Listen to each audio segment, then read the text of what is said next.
नमस्ते दोस्तों, मेरा नाम है विक्रम और आज की इस वीडियो में हम लोग चर्चा करने वाले हैं गोल्ड वर्सेस डायमंड के बारे में। और साथ ही साथ हम लोग ये भी समझेंगे कि गोल्ड के मुकाबले अगर डायमंड की हम लोग बात करें तो डायमंड इन्वेस्टमेंट के लिए बेस्ट ऑप्शन क्यों नहीं है। ये सारी चीजें जो है हम लोग आज की इस वीडियो में समझेंगे। तो दोस्तों, सबसे पहले आप लोगों को 3 वर्ड जो डायमंड और गोल्ड की ज्वेलरी आप बाई करते हैं, उसके बाद अगर आप लोग बेचने जाते हैं या फिर एक्सचेंज करने जाते हैं तो यूज होते हैं, उनमें क्या अंतर है ये समझने की जरूरत है। तो सबसे पहला जो वर्ड है वो है बाई बैक। अब बाईबैक का मतलब क्या होता है दोस्तों? बाईबैक का मतलब ये होता है कि मैं अगर आप लोगों को कोई चीज बेच रहा हूं तो मैं आप लोगों को एक शॉर्ट ही दूंगा कि आप जो है वो चीज मेरे पास लेकर आएंगे, तो मेरे कुछ टर्म एंड कंडीशन रहेंगे, उसके बेसिस पे जो है मैं आप लोगों से वो ज्वेलरी या फिर वो कोई भी चीज या वस्तु मैं आप लोगों से बाई कर लूंगा। ये हो गया बाईबैक। उसके बाद में आता है रीसेल। अब रीसेल का मतलब क्या होता है कि मैं ही नहीं, मैं अगर आप लोगों को कोई प्रोडक्ट बेच रहा हूं तो आप कहीं पे भी जाकर उस चीज को बेचने के लिए जो है अपने हिसाब से जो है फ्री है, आप जहां चाहे वहां उसको बेच सकते हैं। ये होता है रीसेल। फिर उसके बाद में होता है दोस्तों रीयूज। रीयूज का मतलब क्या होता है कि अगर मैं आप लोगों को कोई चीज दे रहा हूं या फिर बेच रहा हूं तो आप लोग उसको फिर से रीयूज करना चाहे तो किस तरीके से कर सकते हैं या फिर नहीं कर सकते। तो ये 3 इंपॉर्टेंट चीजें हैं जो आगे आने वाली वीडियो में हम लोगों को बार बार सुनने के लिए मिलेगी। तो दोस्तों, आइए वीडियो को शुरू करते हैं। उसके पहले अगर आप लोग चैनल पे नए हैं तो चैनल को सब्सक्राइब जरूर कर दे। तो देखिए दोस्तों, गोल्ड और डायमंड में क्या बेसिक अंतर है ये अभी हम लोग जो है समझेंगे। तो आप लोग अगर गोल्ड और डायमंड की कोई भी जो ज्वेलरी है वो बाई करते हैं, रॉ में गोल्ड यानी कि क्वाइंस वगैरह, या फिर डायमंड की ज्वेलरी बाई करते हैं, डायमंड की ज्वेलरी ना लेके डायरेक्ट डायमंड भी अगर बाई करते हैं तो इसका जो होता है बाईबैक इजी होता है। बाईबैक इजी मतलब मैंने आपको प्रोडक्ट बेचा और मैंने शॉर्ट ही ले ली कि बाईबैक जो है मैं कर सकता हूं। लेकिन रीसेल में गोल्ड का रीसेल इजी है लेकिन डायमंड का रीसेल इजी नहीं है। उसका कारण क्या है कि गोल्ड का जो है हर कोई ज्वेलर जो है गोल्ड बेच रहा है। अब गोल्ड बेच रहा है तो गोल्ड एक ऐसी चीज है जो आसानी से जो है मार्केट में बिक जाती है, लेकिन डायमंड ऐसी चीज है जो आसानी से नहीं बिकती। इसके पीछे की बहुत सारे कारण है। कारण ये भी है कि गोल्ड के जो प्राइजेस है वो हम लोगों के पास अवेलेबल रहते हैं इजीली, और डायमंड की जो ज्वेलरी होती है उसके जो है प्राइजेस अवेलेबल नहीं होते। अगर हम लोग गोल्ड को देखें तो गोल्ड एज ए करेंसी की तरह काम करता है, यानी कि गोल्ड अपने आप में एक जो है करेंसी है। लेकिन डायमंड क्या है? डायमंड जो है कार्बन का एक फॉर्म है, जो कार्बन हजारों सालों से जमीन के नीचे दबा हुआ है, वो प्रेशर की वजह से जो है डायमंड में तब्दील होता है। और एक तरीके से कहा जाए तो डायमंड एक प्रकार का स्टोन ही है। तो इसकी वजह से जो है डायमंड को हम लोग करेंसी कंसीडर नहीं कर सकते, लेकिन गोल्ड को हम लोग हजारों सालों से करेंसी कंसीडर करते हुए आ रहे हैं। इसके लिए गोल्ड की ज्वेलरी जो है इजीली आप कहीं पे भी सेल कर सकते हो, या फिर गोल्ड की अगर आप लोग 5-7 ग्राम की रिंग भी अपने हाथ में रखते हो तो आप लोग ये श्योर रहते हो कि जब मुझे जरूरत हो, जिस टाइम पे मुझे जरूरत हो उस टाइम पे ये बिक जाएगी। लेकिन डायमंड के केस में ऐसा नहीं हो पाता। अब दोस्तों बात कर लेते हैं रीयूजेबिलिटी की। तो रीयूजेबिलिटी का मतलब ये है कि अगर आपको मैंने कोई गोल्ड की ज्वेलरी बेची तो आप अगर उसको इन फ्यूचर कहीं पे भी किसी भी ज्वेलर के यहाँ पे लेकर जाए तो आप जो है उस ज्वेलरी को जो है आसानी से सेल कर सकते हैं। सेल ना करना हो तो उसको रीयूज कर सकते हैं। अगर वो गोल्ड की ज्वेलरी मान के चलिए टूट फूट भी गई है तो आप उसको मेल्ट करवा के फिर से जो है उससे ज्वेलरी बनवा सकते हैं। लेकिन डायमंड के केस में ऐसा नहीं होता। डायमंड जो होता है एक बार उसमें कट्स और कलर क्लैरिटी जो है वो सेट हो गई, उसके बाद में उसको बार बार चेंज नहीं किया जा सकता। फॉर एग्जाम्पल, अगर आपने 5 साल पहले कोई गोल्ड की ज्वेलरी ली और वो अभी टूट फूट गई है तो आप जाके उसको जो है एक्सचेंज करवा सकते हो या फिर रिपेयर भी करवा सकते हो। लेकिन अगर आपने कोई डायमंड 5 साल पहले लिया था, अब अगर वो मान के चलिए डिजाइन पुराना हो गया या डायमंड के ऊपर कोई स्क्रैचेस आ गए तो उसको जो है रीपॉलिश तो हम लोग कर सकते हैं, लेकिन जो उसका वेट है वो थोड़ा सा कम हो जाएगा। तो रीयूजेबिलिटी अगर हम लोग देखें तो गोल्ड की ज्यादा है। गोल्ड को आप बार बार जो है रीयूज कर सकते हैं, एक बार नहीं हजारों बार आप उसको जो है रीयूज कर सकते हैं। लेकिन डायमंड के केस में ऐसा नहीं होता। जो डायमंड एक बार बन गया वो डायमंड एक बार बन गया।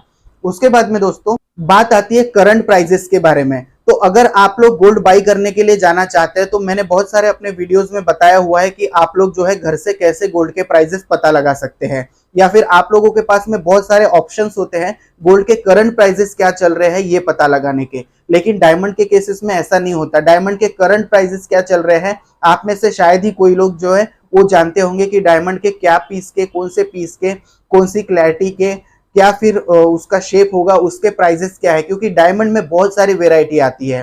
लेकिन अगर गोल्ड की हम लोग बात करें तो उसमें 2 या 3 ही चीजें आती है। उसमें आ गया कैरेट की कितने कैरेट का जो है गोल्ड है, उस दिन का जो गोल्ड का रेट है उसके हिसाब से आपका वो गोल्ड जो है एक्सचेंज हो जाएगा या फिर रिटर्न हो जाएगा या फिर रीयूज हो जाएगा। लेकिन डायमंड में जो डायमंड के प्राइजेस है वो एग्जैक्ट हम लोगों को जो है पता नहीं लग पाते कि डायमंड के एग्जैक्ट प्राइजेस क्या है।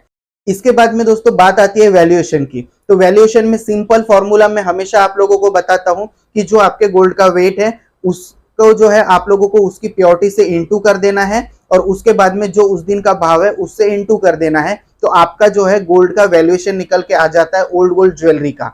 लेकिन अगर आप लोग डायमंड में ये चीज देखेंगे तो डायमंड का वैल्यूएशन इजी नहीं है। इवन टू भी जो ज्वेलर मार्केट में जो है ज्वेलरी बेच रहे हैं डायमंड की, उनको भी उसका वैल्यूएशन निकालना मोस्ट ऑफ केसेस में नहीं आता है। 80% लोगों को नहीं आता है, क्योंकि वो क्या करते हैं, मैन्युफैक्चरर से या होलसेलर से डायमंड खरीद के लाते हैं, डायमंड की ज्वेलरी खरीद के लाते हैं और आपको आगे जो है अपना बेनिफिट रख के पास ऑन करते हैं। तो इसमें जो है ट्रांसपेरेंसी भी नहीं रह पाती। और अगर डायमंड का वेरिफिकेशन करना है तो एक सर्टिफाइड लेबोरेटरी की जरूरत होती है, और लेबोरेटरी भी इंडिया में ऐसी बहुत बड़ी बड़ी जो है लेबोरेटरी नहीं है।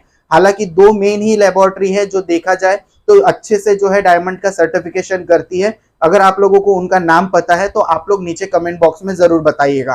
तो उसका जो वैल्यूएशन करना है डायमंड का वो बहुत डिफिकल्ट काम है। इसके लिए जो है डायमंड की बजाय गोल्ड जो है ज्यादा चलन में है और गोल्ड जो है ज्यादा यूज में आता है, और ज्यादातर लोग इन्वेस्टमेंट के तौर पर भी जो है गोल्ड को यूज करते हैं। इसके बाद में दोस्तों बात आती है टेस्ट एंड फैशन की। तो टेस्ट एंड फैशन क्या होता है कि जैसे मान के चलिए 5 साल पहले आपने गोल्ड की कोई ज्वेलरी बाई की है, जैसे एक बैंगल बाई किया है। अब उस बैंगल में बहुत ज्यादा वेरिएशन आएंगे तो थोड़े बहुत जो है डिजाइन के वेरिएशन आएंगे, लेकिन डायमंड की ज्वेलरी जो एक बार बन गई वो एक बार बन गई। अब 5 साल पहले अगर मान के चलिए कि डायमंड की कोई ज्वेलरी थी वो ज्यादा ट्रेंड में थी, लेकिन मान के चलिए मर्क्वाइज शेप का जो डायमंड आता है वो ज्यादा ट्रेंड में था, लेकिन अभी फिर से जो है राउंड शेप ट्रेंड में आ गया। तो राउंड शेप ट्रेंड में आ गया तो सीधी सी बात है कि टेस्ट और जो फैशन है उसमें जो है चेंज आ गया है, उसमें तब्दीली आ गई है। तो इसके लिए जो है डायमंड को, जैसा कि मैंने कहा कि उसको रीयूज नहीं किया जा सकता, तो वो चीज वहां पे ही ब्लॉक हो जाती है, उसको रीयूज नहीं किया जा सकता। लेकिन गोल्ड के केसेस में ऐसा है कि 5 साल पहले अगर आपने कोई गोल्ड की ज्वेलरी बाई की होगी और अगर आप लोग उसको अभी जो है उसको मान के चलिए रिन्यू करवाना चाहते हैं या फिर कोई दूसरी ज्वेलरी उसके बदले में लेना चाहते हैं तो आप ले सकते हैं। और इसमें जो है गोल्ड की ज्वेलरी में बहुत ज्यादा चेंजेस नहीं आते, क्योंकि बैंगल एक शेप में रहेगा, राउंड शेप में, राउंड का राउंड ही शेप रहेगा, उससे ज्यादा उसमें क्या होने वाला है। थोड़ा बहुत डिजाइन में 19-20 का फर्क आएगा, लेकिन डायमंड की ज्वेलरी में बहुत ज्यादा चेंज आते हैं। उसका रीजन ये है कि डायमंड जो है करेंसी नहीं है, लेकिन डायमंड जो है एक फैशन लग्जरी प्रोडक्ट है, मतलब लग्जरी की तरह लोग जो है उसको यूज करते हैं। तो डायमंड में कंटिन्यूस जो है डिजाइन्स वगैरह बार बार जो है चेंज होते रहते हैं। अब दोस्तों इतनी सारी चीजें जो मैंने आप लोगों को बताई है तो आप लोग समझ गए होंगे। अब आते हैं मेन मुद्दे की तरफ, गोल्ड के मुकाबले डायमंड जो है इन्वेस्टमेंट के लिए अच्छा क्यों नहीं है।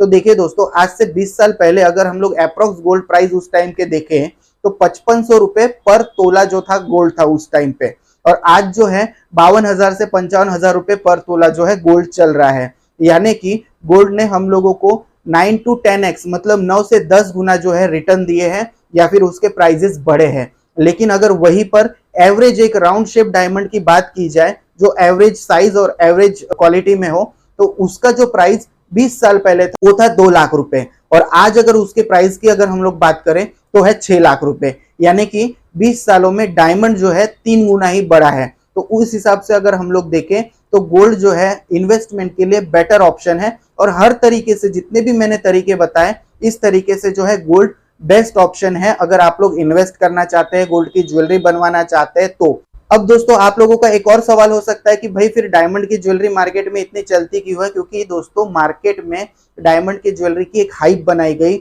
एक इतनी हाइप बनाई गई कि डायमंड है तो डायमंड सदा के लिए है, डायमंड है तो सब कुछ है, डायमंड नहीं तो कुछ भी नहीं। इस टाइप की जो है डायमंड के लिए हाइप क्रिएट की गई। इसकी वजह से जो है बहुत सारे लोग डायमंड की ओर जो है डाइवर्ट होने लग गए। लेकिन दोस्तों अगर आप लोगों को जेन्युइनली इन्वेस्टमेंट के लिए कोई प्रोडक्ट बाई करना चाहिए तो मेरे हिसाब से गोल्ड कॉइन या गोल्ड ज्वेलरी जो भी आप बाई कर सकते हो वो करनी चाहिए। डायमंड में आपको इन्वेस्टमेंट के लिए नहीं जाना चाहिए। और दोस्तों इसी के रिगार्डिंग बहुत सारे वीडियोस में बनाने की कोशिश करने वाला हूं। अगर आप लोग ऐसे वीडियो में इंटरेस्टेड है तो मुझे कमेंट करके जरूर बताइएगा। ये वीडियो पसंद आया हो तो वीडियो को लाइक कर दीजिएगा और दोस्तों के साथ शेयर जरूर कीजिएगा, ताकि ज्यादा से ज्यादा लोगों को इस चीज की जो है जानकारी हो सके। तो दोस्तों आज के लिए बस इतना ही। Thank you.